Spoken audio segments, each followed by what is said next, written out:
السلام عليكم ورحمة الله وبركاته.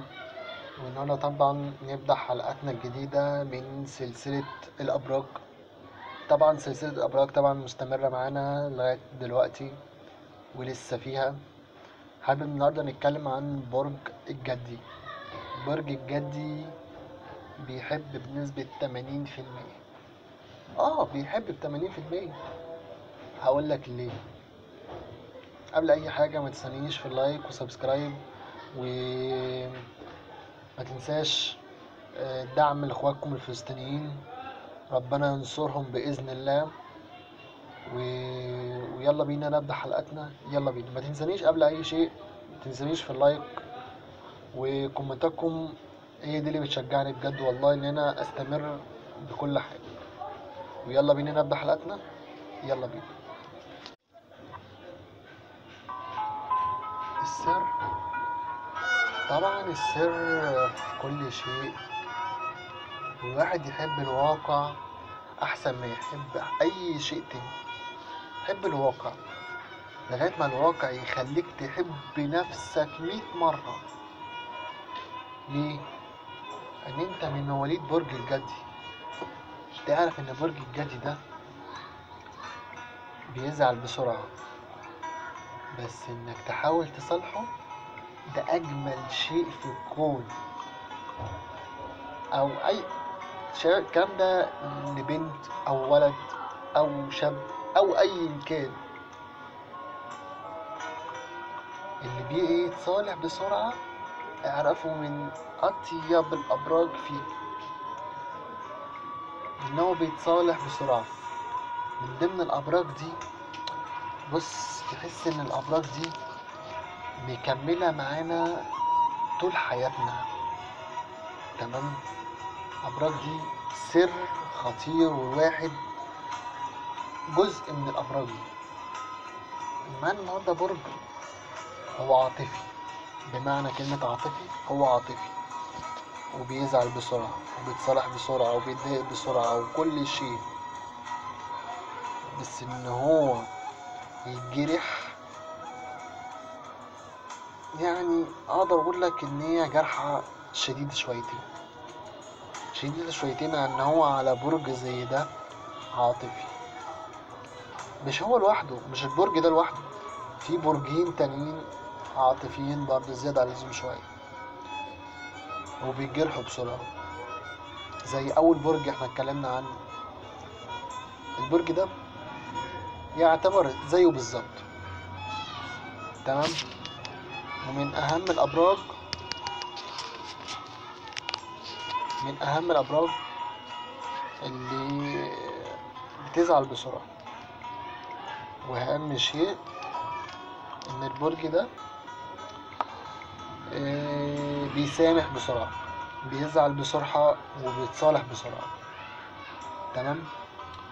معانا البرجين ده بيتكلم عن جزئين: جزء الخطوبة ومشاكل جزء الخطوبة والزعل وكل حاجة، ومعانا جزء بعد الجواز.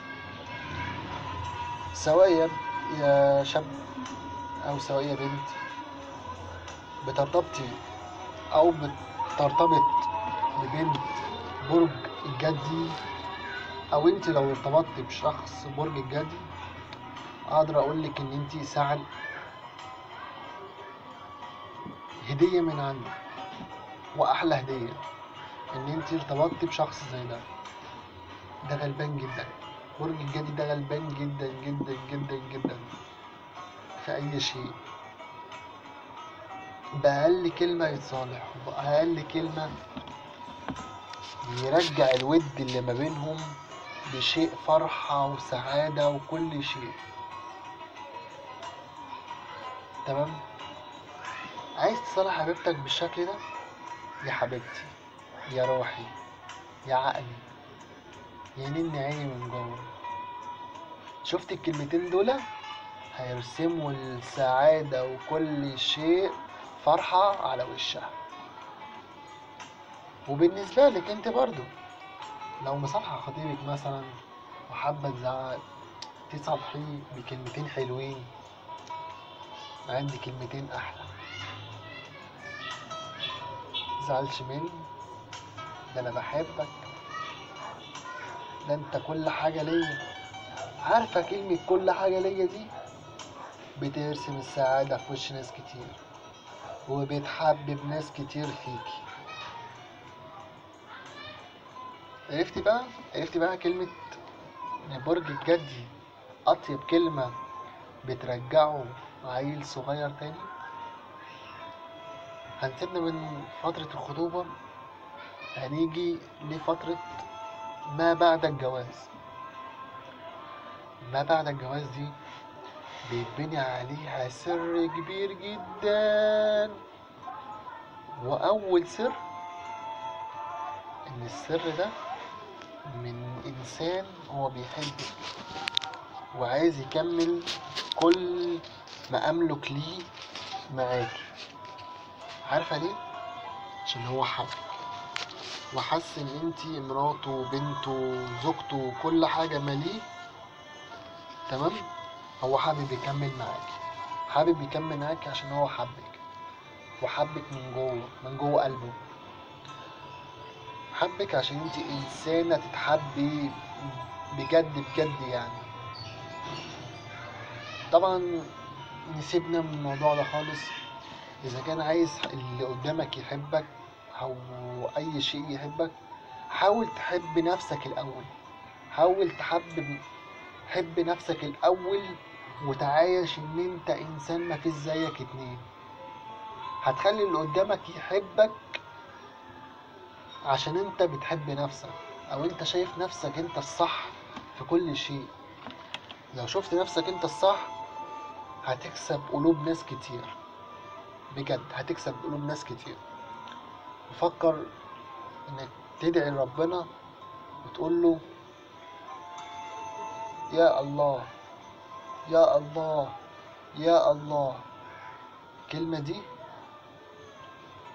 هيفتح لك أبوابه كلها، هيفتح لك أبواب الرزق كلها.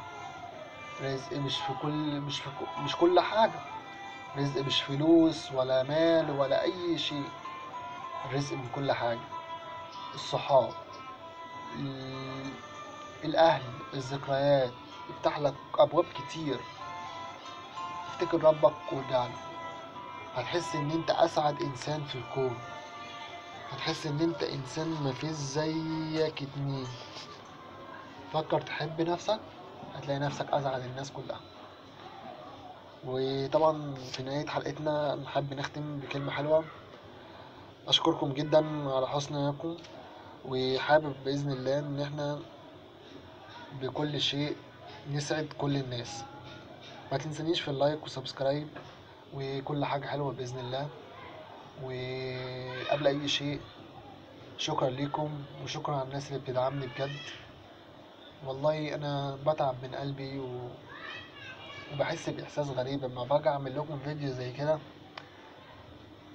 أنا اللي بتعب، أنا اللي بتعب.